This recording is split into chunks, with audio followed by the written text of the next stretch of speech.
हाँ, नौतोड़ को लेकर हमारे जो है हिमाचल प्रदेश सरकार की कैबिनेट ने जो है एक सिफारिश गवर्नर महोदय से संविधान के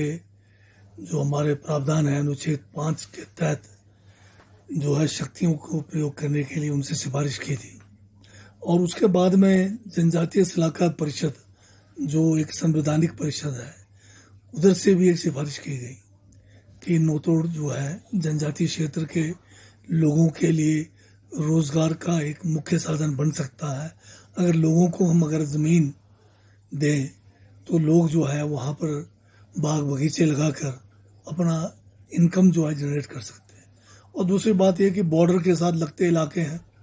बॉर्डर के इलाके अगर खाली छोड़े जाएंगे तो आप देख रहे होंगे कि बहुत सारे इलाके जैसे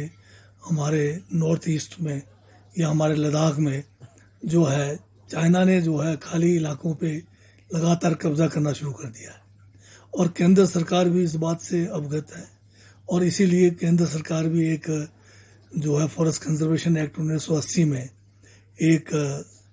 जो है संशोधन इन्होंने पीछे पार्लियामेंट में लाया, जिसमें ये कहा गया कि 100 किलोमीटर के जो एरिया पड़ते हैं बॉर्डर से उधर जो है लोगों को बसाने के लिए एफसीए में जो है संशोधन किया है। परंतु हमें तो एफसीए के संशोधन की भी आवश्यकता नहीं है, क्योंकि हमारे संविधान में जनजातीय क्षेत्रों के लिए अलग से कानून बनाने के लिए और अलग से कानून अगर जो बने हुए भी हैं, चाहे वो पार्लियामेंट के द्वारा है चाहे हमारे प्रदेश सरकार के द्वारा है, उसको संशोधन करना, उसको निरस्त करना या उसको सस्पेंड करना गवर्नर के अधिकार क्षेत्र में है और वो कैबिनेट के सिफारिश पे करते हैं। पहले भी जो है 2 बार लगातार जो है 2 क्या बल्कि 3 बार जो है लगातार कैबिनेट की सिफारिश पर गवर्नर ने हिमाचल प्रदेश के जनजातीय क्षेत्रों में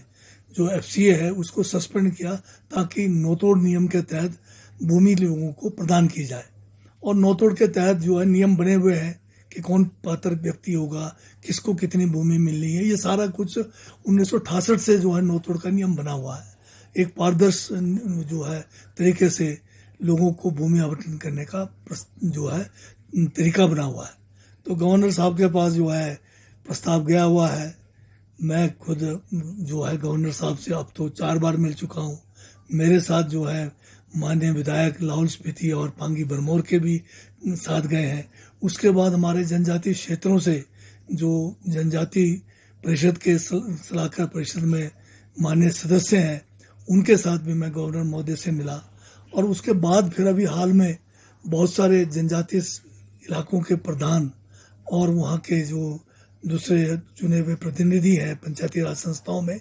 वो भी जो है गवर्नर महोदय से इस विषय पे मिले और उनसे निवेदन किया है कि इसके ऊपर जल्द से जल्द वो जो है अपनी स्वीकृति प्रदान करें, फैसला करें। अभी तक जो है हम तो उम्मीद कर रहे थे कि दीपावली के शुभ अवसर पर शायद गवर्नर महोदय जो है हमें जनजातीय क्षेत्रों के लिए कोई तोहफा देंगे, परंतु अभी इंतजार में हम। हाँ, हमने अभी शुरुआत किया है कि हमारा जो राजस्व विभाग है इसमें पहले तो हमने जो है अपना जो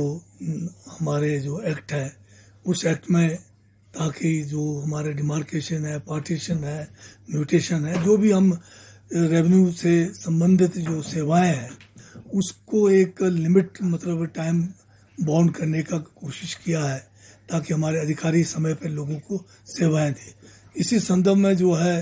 म्यूटेशंस जो है हमारे इंतकाल अदालत जो है हिमाचल में शुरू की गई, जिसमें हमारे मुख्यमंत्री ठाकुर सुखविंदर सिंह सुक्खू का विशेष जो है निर्देश भी था और उसके अच्छे रिजल्ट भी आए।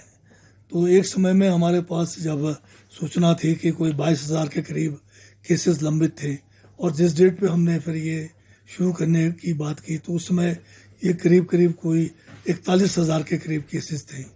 और 2 दिन का जो एक हमने पखवाड़ा चलाया उसमें कोई 30,000 से ऊपर केसेस हमारे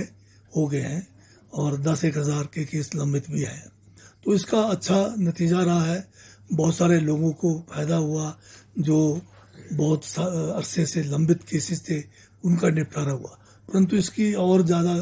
जो है समय समय पे इस किस्म के अदालत जो है म्यूटेशन के या दूसरे जैसे आप डिमार्केशन की बात कर रहे हैं करने की आवश्यकता है।